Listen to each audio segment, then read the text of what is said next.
No takže čaute ľudia, dneska vás vítam v mojom prvom videu a dneska si ideme natočiť, aká bola dneska búrka v Košiciach. Kúkajte.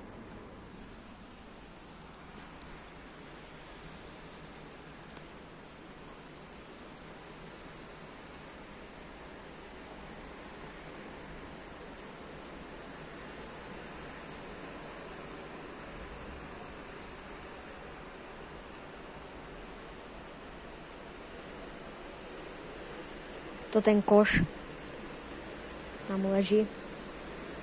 Taká bola dneska búrka v Košiciach. Tam je ďalší koš, keď si môžete všimnúť, ja vám ho priblížim. Tam je ďalší.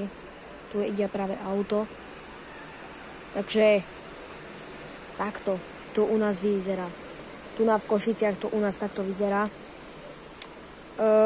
Je tam brutálna zaplava. Brutálna. Není vidno na kamere, ale normálne v realite je to dosť dobre vidno. Však to je normálne bazén. Niekoľko auta to vyvalilo. Nie u nás, ale dáte inde v Košiciach. Úplne všetky auta to skoro vyutilo. Vyvalilo to niekoľko aut. Možno tri auta to možno vyvalilo. Nie som si istý. Možno. Neviem, typujem. Tak toto. Tam to nevyzerá, ale od tamať po tamať je to dosť vidno.